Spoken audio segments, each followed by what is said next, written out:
right. Welcome. Today, we're diving into a system that's designed to solve some of the most common and kind of invisible problems that restaurants deal with every day. We're going to look at how things like missed phone calls, chaotic lunch orders, and even birthdays can be turned into a real, predictable engine for growth. Let's get right into it.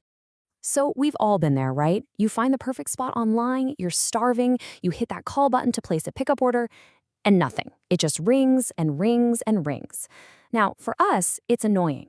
But for that restaurant, it's a way bigger problem than you might think. And here's the scale of that problem. We're talking about 20 to 30%.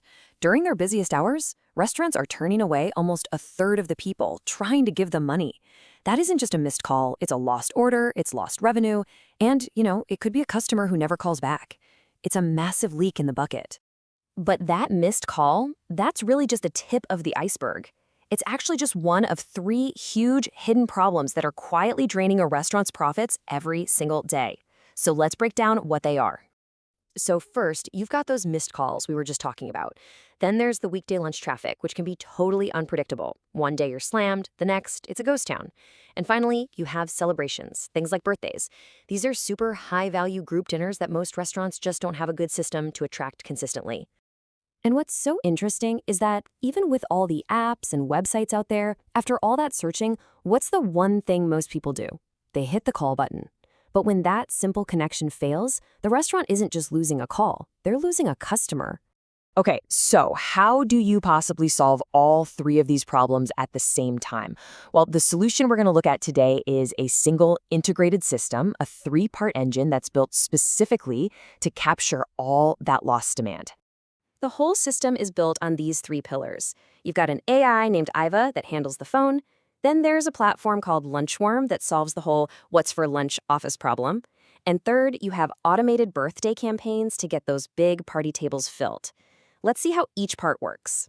So first up is Ava. This engine is the direct fix for the missed call problem. Its entire job is just to make sure that every single phone order gets captured, no matter what. And the process is incredibly slick. The phone rings, Ava picks up right away, no waiting. The AI assistant takes the order, just like a real person would. Then it shoots that order straight into the restaurant system and sends the customer a text to confirm the pickup time. The staff literally never has to stop what they're doing to answer the phone. Now, what about that unpredictable lunch traffic? Well, on the left, that's the classic office debate, right? Where should we eat today? It's chaos. On the right, you have the Lunchworm way, which turns that whole debate into a fun, simple game.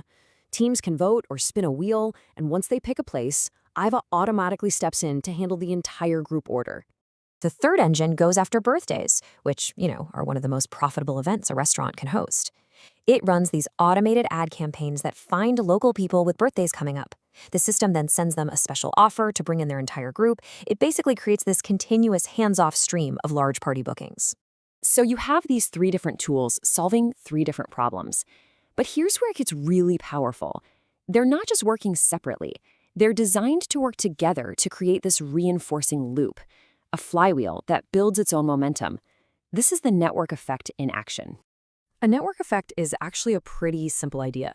It just means that the more people who use something, the better it gets for everybody involved. Think about the first telephone. Not very useful, right? But with a billion phones, it's incredibly powerful.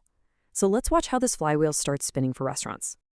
So the whole thing kicks off with density. It all starts when a bunch of popular restaurants in one area, say a downtown core, all get on the system. That's the seed.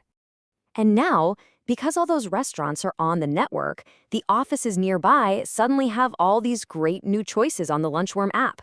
More variety makes the app itself way more valuable and fun for them to use.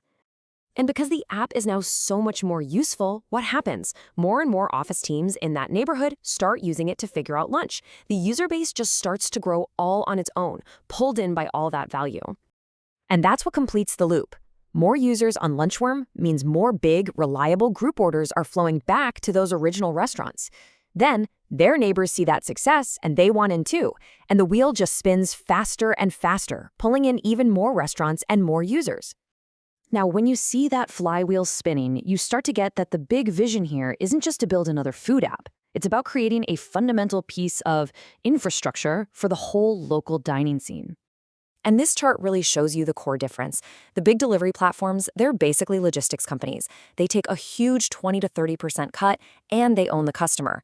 This network model is the total opposite. It's built for direct pickup, which means the restaurant keeps 100% of the money and gets to build its own relationships with its customers. And the size of this opportunity is just staggering. I mean, there are over 750,000 restaurants in the US alone. If a system like this can become the default way to handle phone orders and tap into that local demand, the potential is just enormous. This quote just nails the ambition perfectly. The goal isn't to be another app you download. The goal is to be the invisible infrastructure that powers the restaurants. Kind of like how Stripe powers payments or Twilio powers communications, it's that essential utility in the background that just works. So really, the whole thing boils down to this. It's one single network a restaurant can plug into to get the things it needs most. Consistent orders from phone calls, reliable weekday lunch traffic, and those really valuable group celebrations.